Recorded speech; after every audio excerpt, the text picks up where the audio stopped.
V naslednjih minutah pa vam bomo podrobneje predstavili manualno terapijo.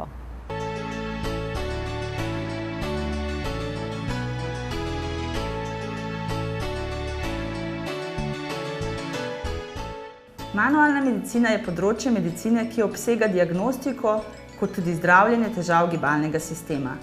Z njo zdravniki specialisti odpravljajo vrsto simptomov, kot so bolečine v hrbtenici, v vratnem, prsnem in ledvenem delu, bolečine v sklepih, mišicah, težav z nespečnostjo, glavoboli, vrtoglavice in še mnogo drugega.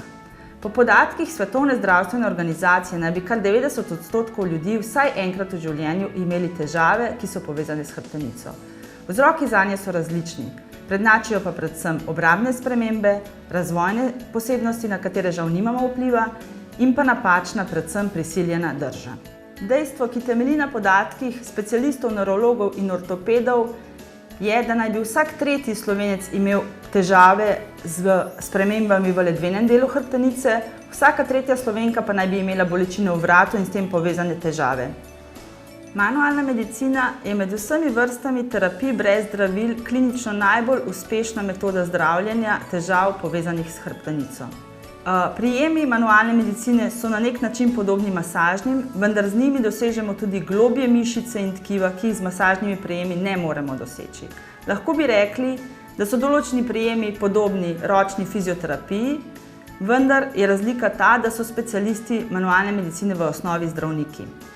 Manualna medicina je priznana kot uradna veja medicine, vendar le pod pogojem, da jo izvaja zdravnik, ki je opravil predhodno specializacijo iz nevrologije, ortopedije ali fiziatrije. Veliko ljudi jo še vedno zamenjuje za kiropraktiko, ki ima bolj direktne prijeme, bolj grobe prijeme, največja razlika pa je ta, da kiropraktiki niso zdravniki.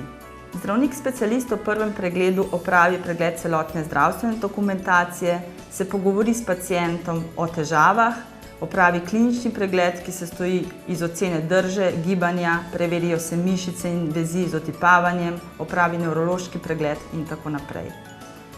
Po končanem pregledu se zdravnik odloči za zdravljenje oziroma pacienta pošlje na dodatne preiskave. Seveda niso vse težave primerne za zdravljenje z manualno medicino. V tem primeru pacientu olajšamo pot do nasvetov drugih strokovnjakov iz drugih področij. V podjetju Mogi smo prvi s pomočjo dr. Zmaga Turka iz Splošne bolnišnice Maribor povabili k sodelovanju specialista manualne medicine, da bi te tehnike predstavil slovenski strokovni in širši javnosti. Tako smo prvega zdravnika v našem podjetju zaposlili pred 22 leti.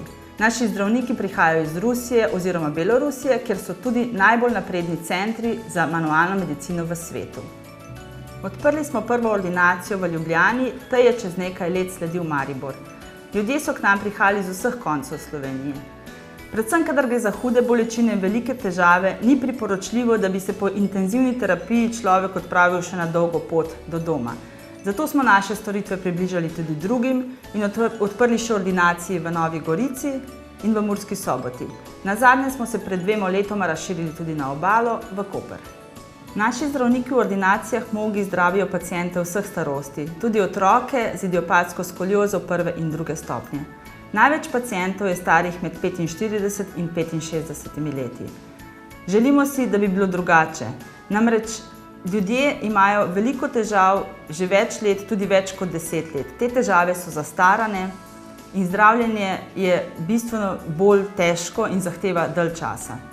Veliko je prisiljene drže, predvsem pri mlajših moških opažamo veliko športnih poškodb. Dejansko so v modi ekstremni športi in pretiravanje z njimi.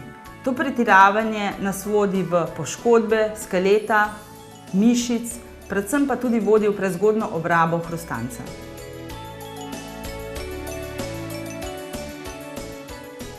До težav s hrbtenico pride predvsem zaradi načina življenja. To je sedeči položaj, avto, računalnik, različni športi, dvigovanje teži in potem pride do zategnjenosti mišic in drugih težav. Najpogostejše težave naših pacientov so bolečine v vseh predelih hrbtenice, vrat, prsni del, križ, ledveni del. pride do zategnjenih, zakrčenih mišic, ampak če ne narediti zdravljenja, pride še do drugih komplikacij, naprimer radikulopatija, ko ukleščen živec, diskus, hernija in tako naprej.